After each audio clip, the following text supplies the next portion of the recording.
Welcome to the SwimSwam podcast. I'm your host, Coleman Hodges. Joining me today, we've got a very special guest. He's an Olympic coach, a world championship coach, a Pan American coach. He's a breaststroke wizard. And today we have the pleasure of picking the brain of world-renowned coach Jozsef Nagy. Hi, everyone.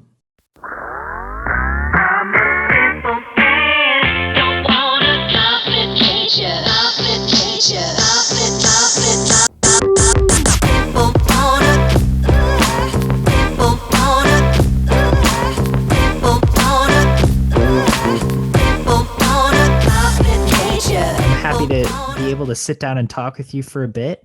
Like I said, I want to pick your brain about breaststroke because you've coached a lot of really good breaststrokers.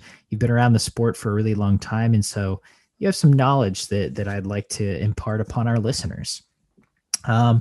So first of all, breaststroke has changed a lot historically. And I'm wondering if today there are certain things that you think it is essential for anyone who wants to swim breaststroke at a world-class level to have as a part of their stroke. You know, we talk about the breaststroke not too many times because I don't know why.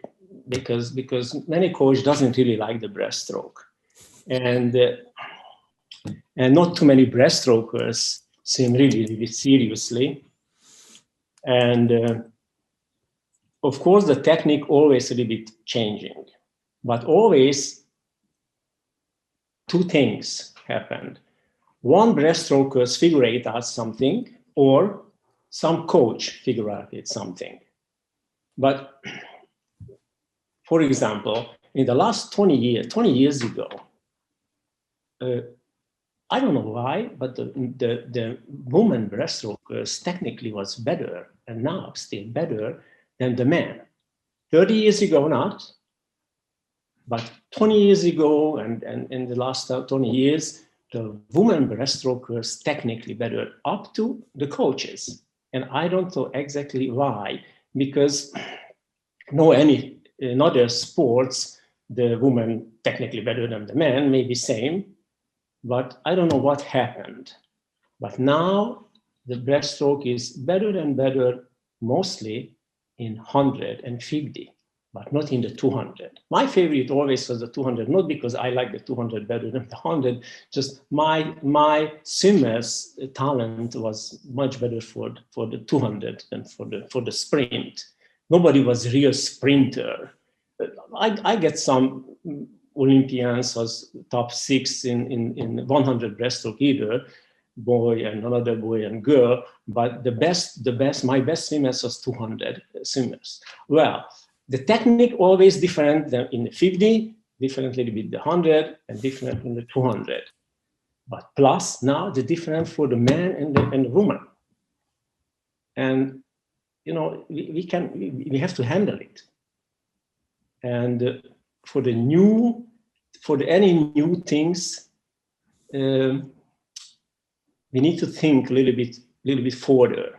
If we want to do some purposely something new, because for example, the high jumper Forsberg just came and everybody was surprised, and after everybody used his style, but the biomechanical guys analyze backwards why the flip is better than the normal high jump. And now also, if somebody do something new things in the breaststroke, always we come backwards. But the coach have to figure out something. This was my ideal all the time, because all the time I want to step further and further. And now, now it's 14 years ago, I wrote the article, what the next in breaststroke. And now I can realize in the last 2 years, 1 year, and mostly in the last couple of months, now the breaststrokers use the new things. Maybe I was right 14 years ago, but I don't know if anybody listened to me or not. So what were those new things that you wrote about 14 years ago that you're starting to see in breaststrokers today? The bottom line was, I said, after 30, 40 years, the breaststroke will be different than right now. Sure. Well, you have to think a little bit what the real next thing. And if I watch backwards, how was the breaststroke year by year, 10 years, 20 years, etc. The breaststroke kick was not too much better than 50 years ago. 50 years ago, 40 years ago, 30 years ago, if you see the breaststrokers, only the kick, it was same like now. But the pull, better and better and better, much, much better than 40 years ago, 30 years ago, 20 years ago. Well, you have to focus more for the pull, only for the breaststroke pull. Because many years ago, like 40 years ago, everybody said maybe 70%, 60% the kick in the full stroke and only 30%, 40% the pull. And in my idea, the pull should be like 70, 80%, and the kick should be, the rule said we need to turn out the feet, but we have to do smaller and more constant strokes with pull, and we have to do just almost like a butterfly kick. Just we have to turn out the feet.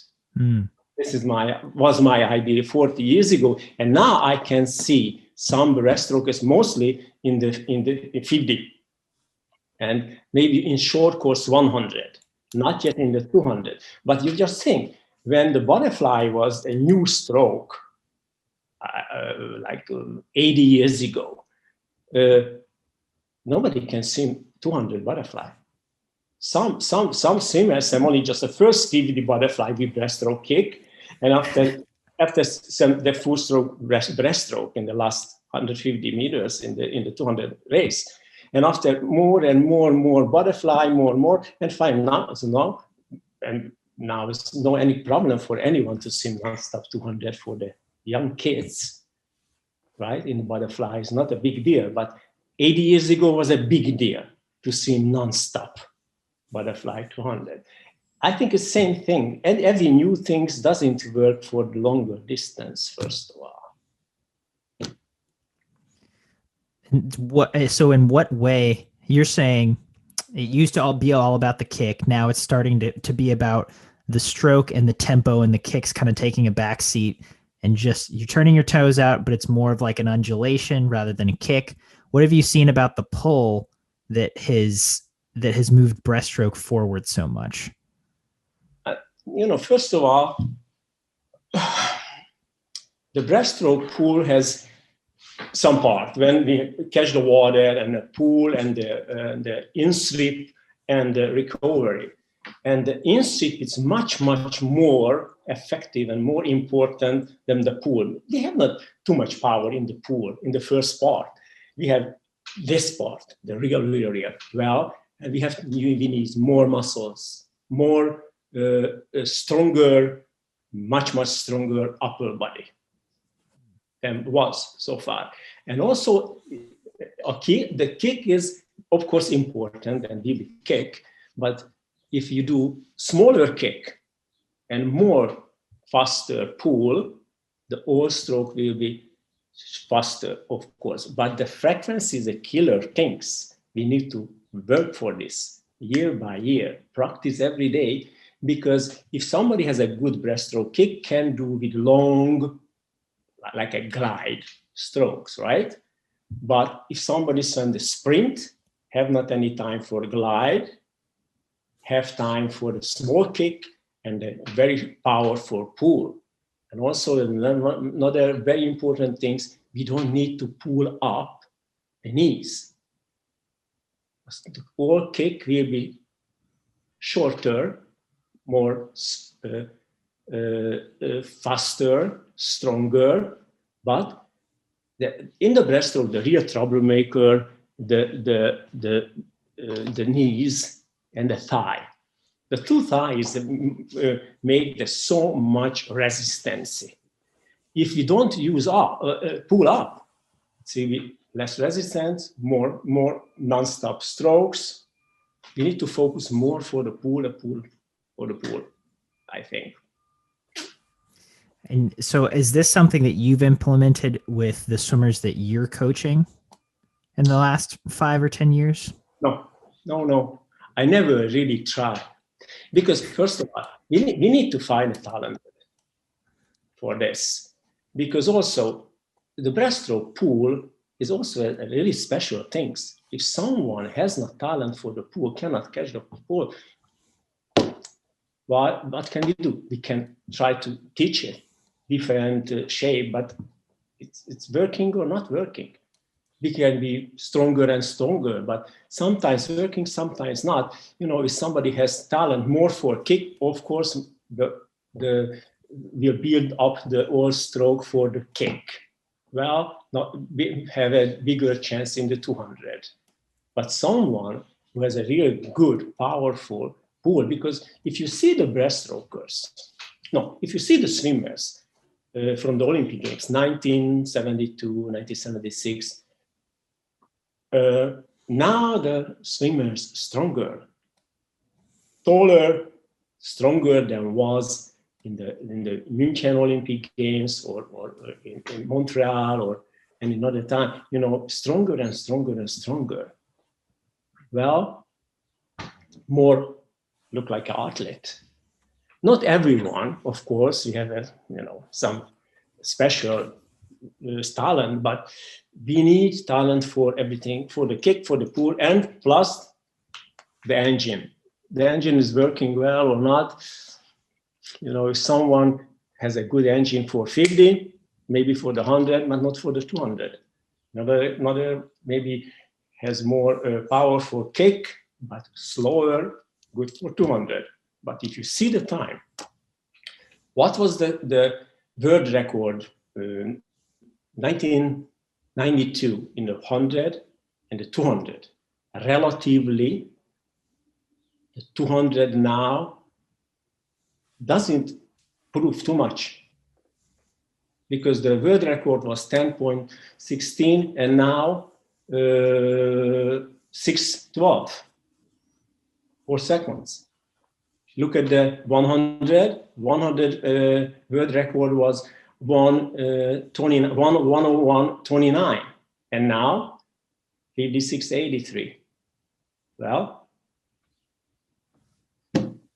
more than 4 seconds. Something wrong with the 200. Something wrong. I think for the training, not with the swimmers. I think this coach doesn't really focus for the 200 like 30 something years ago. 30 years ago and right now, everybody work more for the sprint. Well, so that's an interesting point, because we've seen so many swimmers who can pop out a 200 long course breaststroke. You know, we've seen so many 206s in the last 3 years. Since that barrier got broken. But you're saying that event really hasn't gotten that much faster, and that's in part because the coaches aren't training the swimmers correctly. But I think the 206 is not a good time now. Should be 202. If you see the hundreds, okay. The Adam Peaty, it's a special, much faster than everybody else, 1.5 seconds faster. But you see the second, third, fourth guy in the 100 breaststroke is still 58 low. Well, the 58 low still more than like 3 seconds faster than was 30 years ago the world record. And why? Minimum not 6 seconds faster the 200 than was 30 years ago. No? If you see the women world records, it's almost double, proved the 200 seconds like the 100. Woman has not too much difference. Also the 100 a little bit better than the 200, but not too much. But for the boys, much better the hundreds. Yeah, no, not the hundreds better. The hundreds good, but the 200 is not good enough, not fast enough. So how do our swimmers get to 202? If you see the good breaststrokers, usually the first 100 time in the 200, like 2 seconds slower than his personal best time in the 100. And the second 100 plus 2 more seconds, because it's really possible to make someone so good endurance for the 200 plus 2 seconds plus 2 more should be for the 58 swimmers should be like 204 or more. That'd be exciting to see. To 204 and the 200-meter breaststroke. And so same question for the women's side. I mean, do you think 209 is a pretty solid record, or do you think that should, I'm sorry, not 209, 219 for the women's long course 200-meter breaststroke? Do you think that should be faster as well? I think so. It's possible. Yeah. But first of all, usually the hundreds prove first, and after some years the 200. It always happens. Not all the time, but it's happened. And up to the coach and the swimmers, but the coach first, who will focus for the 200 more than the 100, because maybe the 100's cheaper, maybe easier, the training's easier, more fun. The 200 is, I know, it's tough to work year by year. For the 200, it's tough things, I know. Not too many people wants to. That's a good point. The 200 work is tough. 100, a lot more manageable, and a lot, encourages you to stay with it for a lot longer as well.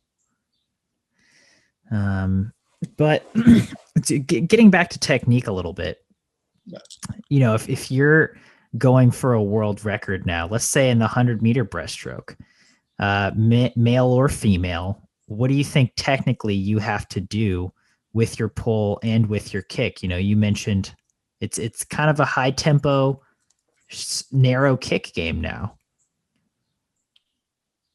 This is one thing, but another thing is, the good time for the race is a consequence, right? First of all, we have to focus the training day by day, and how. And if you see the last 30 years, maybe 20 years, everything a little bit different. Everything, the whole life is different, right? Everything faster, everything more comfortable. We know many things about the food, the drink, what, why, whatever. Of course, everything better and better, a little bit. It's work more for the 100, I think. And if someone wants to be better and better in 100, should be stronger. But how stronger? It's really strange, because stronger, but not too much muscle. How we can do that? Be stronger without muscle? It's not possible, but we have to focus these things, because if someone, maybe strong with big muscles, it's not a swimmer type of athlete. We need relatively not big guys, but should be very strong. But in the training, you need to practice the frequency. Because if someone really able to do the high frequency for the short time in the race, it's will die. If you see the race, only for example, 100-man breaststroke, only Alan Peaty able to do the same frequency in the second 50, like in the first one.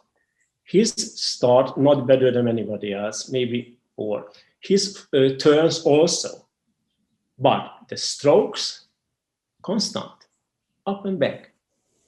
Sometimes he's not first in the first 25, or most of the time not first, maybe not first in the 50 or together with another 3 boy. And after the turn, 15 meters to the 12 meters underwater, and after he's doing same thing, and he doesn't die. This is the goal. We have to do the same thing on almost 1 minute. It's really hard, because we need a very serious endurance. If you see the 400 run, It's not a sprint. The 400 run is much shorter than the 100 freestyle, right? The 100 freestyle, the classical sprint in the swim sport, it's longer than the 400 run. Well, we need endurance for everything. Maybe not really for the 50 freestyle, but we need a little bit for the 50, not the 3 strokes. And we have a very serious endurance for the 100. And of course, we need different endurance for the 100 and different for the 200. If somebody practices too much for the 1500 and 400, it doesn't work in the 200. It's a totally different endurance. Well, relatively, if you see the 200 race, almost every good breaststrokers try to speed up in the last 50. And I don't get it. If someone under the world records space in the first 50, under the 100, in the 150, why speed up in the last 50 and kill his and maybe herself? Why somebody swim like 19 strokes in the third 50 and why some and also 17 and 16 stroke in the first 17, 19 stroke and 24 in the last one? Why not try just the real solid 19? Because after the 150, somebody speed up, the frequency is really, really killer. And sure, his and her doesn't really practice in the workouts. It's not possible. Not yet ready for this strategy. It's my opinion. Sorry, I not criticize anyone because 206 of the now is the world class level time. But somebody will swim 204, and you are a young guy. You will see the under 2 minutes. I don't know when. Maybe we need like 40 years, but someone will swim short. 2 minutes. That's a very interesting. I'd never thought about that. I've got a couple follow-up questions for these ideas. So the first one, I want to go back to the 100. Like you said, Adam Peaty, he's able to maintain his stroke count and stroke efficiency on the second 50 of his 100 breast. But Adam Peaty is huge, right? He's that guy who has these big muscles, and yet he's the only one who's able to maintain his stroke count. But this is part of his talent for swimming. No excuse. Why someone, if I have no talent for the high jump because I only just 5'11", why I try to high jump? Of course, someone like 2 meter tall, of course, can do better and easier the high jump. Well, yeah, he's a big guy. Yes, he's a big guy. He's strong. He's tall, and okay. This is part of the competition. If somebody has more talent, has more chance. But always, if you see the swimming history, some really talented swimmers, sometimes smaller and skinnier, but able to, win the Olympic Games and the world champs and world records. But yes, of course, now in the 100 breaststroke, his body look better than everybody else. Well, sorry. This is part of the competition. I just find it interesting that he's able to maintain that efficiency while moving so much more muscle mass than his competitors. And I'm kind of curious as to why and physically how that's possible. I don't know. Seriously, I don't know. I thought you had all the answers. No, I don't know. I don't know. Because he and his coach work for this year by year. I don't know how many years and years, build up his stroke, his frequency, everything, and he reached his goal. Yeah, which has been an amazing ascent to watch. He's been on top of the world for the last 7 years, I think, and it's been pretty incredible. So, but switching gears now to what you said about the 200, I had never thought about the fact that swimmers do try to up their tempo that last 50 in a race, even though, like you said, they probably don't do that in practice. Do you think that's just because they're in the heat of the moment, they're in the Olympic final, and it's a race, and it's that last 50 meters, and it's like home stretch, we got to get there as fast as we can? You know, first of all, every breaststroker is very, very tired after the first 150. It's not a question. And the question, how someone able to do a right technique, the right things, and fast enough last 50. Because if you see the 50's time, it's not a big deal, because like 31 something plus the turn 32s, maybe 33 sometimes, it's not a big deal. 1,000 swimmers able to do, but how somebody can able to do this after the first very, very hard 150s, right? Because the oxygen not enough, maybe the lactate higher and higher. But I think the most important things in the last 50, the solid, try the best technique, because the last 50, many times everybody just try the harder and the faster strokes. But we need maybe so hard and fast, just solid and technically the best. Because, for example, many times you watch the race for the young kids, and some 8 or 10 years old, the 200 butterfly, swam the 200 butterfly, and finally in the last 20 meters died and swam like this. That if somebody able to do same thing, same kick, same pull, but keep the body position a little bit more flatter, 3 seconds faster or 4 seconds faster in the last 25. This is count also a lot in the 200 breaststroke. How someone able to do technically the best body position first. We learn something from the how we call this, the new swimsuit in 2006, 7, 8. You remember, this was a crazy thing. Super suits. But the super suits material same like now, shorter a little bit, but the material is same. Okay, and but anyway, every swimmer said that time much better was because the swimsuit was very tight. Everybody feel the pressure. Everybody was able to do better body position in the last 50s. Everybody said it was easier. It's really, we thought, well, it's very, very important things, because many swimmers, good swimmers, not so good swimmers, swam the personal best time. But mostly not in the first 50s, mostly in the finish. And everybody said, I feel better because my body position was better. And also, this is the things why I said so important in that finish, in the last 50, the body position.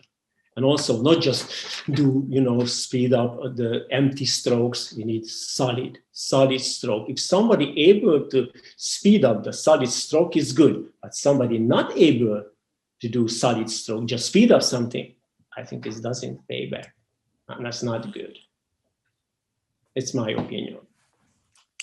That makes sense to me. And I think it'd be interesting to see how that played out in races, because I think you think of an Olympic final, you think of a world championships, and you always think of people trying to pick up their tempo in that last 50 of a 200, but you never necessarily see people trying to just maintain that long, easy top of the water stroke. It's interesting. And anyway, because this is the reason why, for example, me, I always said, I know the breaststrokers because I worked with the breaststrokers the last 45 years every day. And if someone not fit, not really rested, not able to swim good technique in breaststroke, much easier to swim another three strokes, technically, relatively the best stroke if somebody a little bit tired. But in the breaststroke, it's really hard. For example, if you do the workout, like 6,000 totally, and in the 6,000, maybe 4,000 breaststroke kick, pulls, and everything else. But it's not possible to swim everything technically right things, right breaststroke in 4,000 in one workout. Doesn't matter only kick, only pull, or full stroke. And for example, I always told my swimmers, only in the finish, try your best stroke, or only in the last three strokes, and only just one stroke every before turn. I always use the 25 yards foot, 25 meters foot. I don't like the long course for training, but for the race, the long course, the real race, the long course. But anyway, sorry. And well, I always said, focus for the finish technically. If you're able to speed up, speed up. But the most important, try your best technique always in the trainings time, in the sets, in the distance, maybe 10 times, 20 times, the last 25, or maybe just the last couple strokes. It works, but not just go and try to swim faster time, because the faster time also is a consequence. Something they need to do very good. It's a really good time, not just go and then after maybe you cannot swim anything in the next couple minutes because you die. No any other sets. It's no any sense. That's interesting. I've never heard that. I've never heard just focus on technique on your finishes, but it falls in line with what you've been saying. Most important things, the technique in the finish. I think it's the most important. Technique first, and try speed up your best technique, but don't lose the best technique just speed up for the empty. So in talking about training, swimmers learn a lot from their coaches, obviously, but I think coaches learn a lot from their swimmers and just getting to see their swimmers and watch them and observe them. Are there certain swimmers over the years, and I'm sure there's many, but do a couple come to mind that you have really learned from in terms of breaststroke technique or race strategy?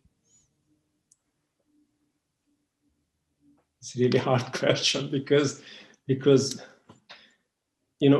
of course I respect every great swimmers, but nobody perfect. Mm-hmm. If any time somebody said it's perfect, retired from swimming, never go in the swimming pool. And also technically, nobody perfect. And everybody has mistakes in the stroke. The world record holders has a mistakes, men and women, and the Olympic champions and everyone. But if we watch the best swimmers, of course we can see what the most important, most valuable part in the strokes. For example, Ellen Peaty. If you see Ellen Peaty, very precise with hands positions everywhere, very precise. More than everybody else. Maybe he's also stronger than bigger than not everybody else, but he's technically his pull much more precise than everybody else. For example, other things. We can learn also turns. Somebody has a good turn, better turn, technically how move. Of course, we have to watch the best swimmers, but we need to figure out something new too. Also, the coach is the minimum things we watch the best swimmers and try to learn, but we cannot find two exactly same body, two exactly same swimmers. Everybody a little bit different. Everybody translate from his or herself somebody best parts in the strokes. And of course, for example, I learned many things what not. It's more important than the good things. Seriously, it's more important things what not do it. For some good swimmers has some really big mistakes, and I don't understand why the coach doesn't realize, why not corrected, why not say something, but yeah, I think it's more important things to learn from someone what not. What are some of your biggest whatnots, or are there instances that you recall specifically where you were like, okay, this thing is really something I shouldn't do in the future? For example, simple things. Almost every best breaststrokers in the recovery, what the fingers lower than the ribs, the wrist, like this, going down first and after going up, mostly before the turn. No any sense. If someone swim the 50 has not time to do stupid things, but the 200 breaststrokers man is going down and up, for example. Another things with the legs. How someone, I'd show you because it's a very important things. Please do. This angle. If someone kick like this, pull up the knees, the thighs, this angle, or this angle, the kick will be almost exactly the same backwards, but this resistance make like 2 seconds per 50. Not easy to do this, but this is a very important thing for the breaststrokers.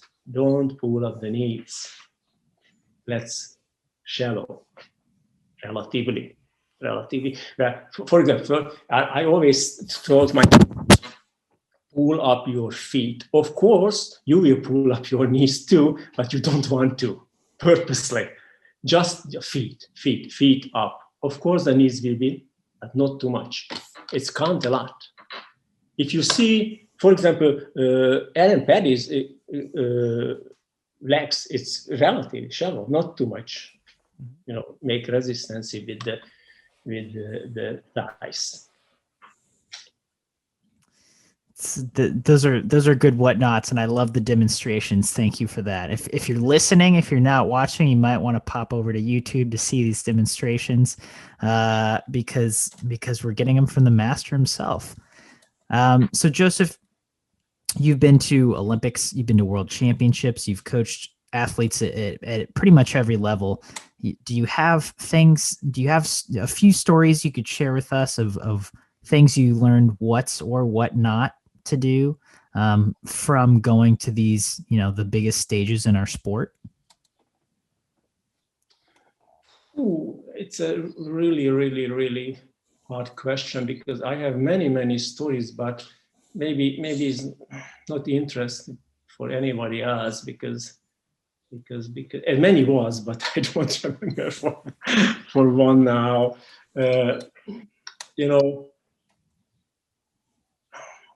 We have to be more friendly and human being than coach with the athletes. And of course, when we try to be a little bit tougher, strict, of course, has reactions. And this makes the stories. But one thing is really important for myself. I have a very good contact with my every old swimmer, maybe not accidentally, because the many good stories, not bad stories, and nobody was upset and nobody left from the workout. I never kick out no one from the workout. Sometimes I said, "Thank you very much your visit," and the swimmers doesn't understand. What visit? I said, "Listen to me. you swam not so good. I say the nice words because it's, if I want to say a little bit harder, it was a shit. No. But I said, it's not so good. Well, I said, thank you for your visit and go home. And I said, now you kick me out. I said, I never use this kick you out. I never said so kick you out. I just said, go home, because first of all, if you don't want to swim and you swim really, really slowly, maybe because you are tired, go home and take one day off. Or you don't want to, for some reason, also go home, because it's not a good influence for anyone else, because you swim much slower than everyone else. And usually my group was very small and almost same level. And somebody swam really, really behind everyone is for some reason.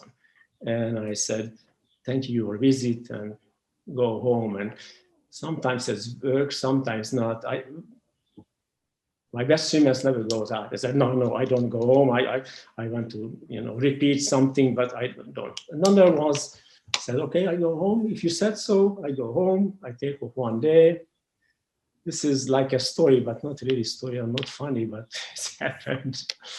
I don't know. I don't remember any story, but was. Maybe my swimmers can tell more stories than me. I like that. I like that story, and I like that theory. I think that's a really good one, and one that hopefully coaches and athletes can learn from. Jozsef, I don't want to keep you too long. I really appreciate you taking the time to sit down and break down the modern day breaststroke with me. It's been great getting to pick your brain and hear some of your thoughts.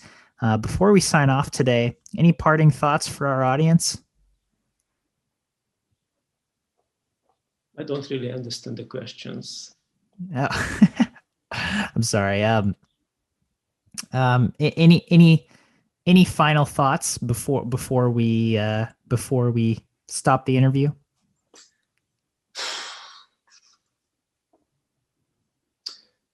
What can I say? The breaststroke is, I think, the beautiful stroke. We have many possibilities still in the stroke.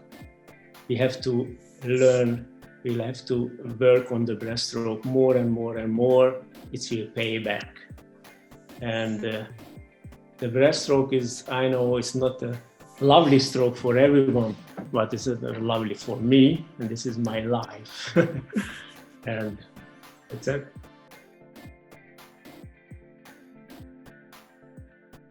You've been listening to the SwimSwam podcast. Stay tuned for new episodes every week.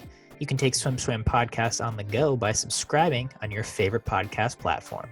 Look for links in the description below, and be sure to subscribe to our YouTube channel for more videos as well.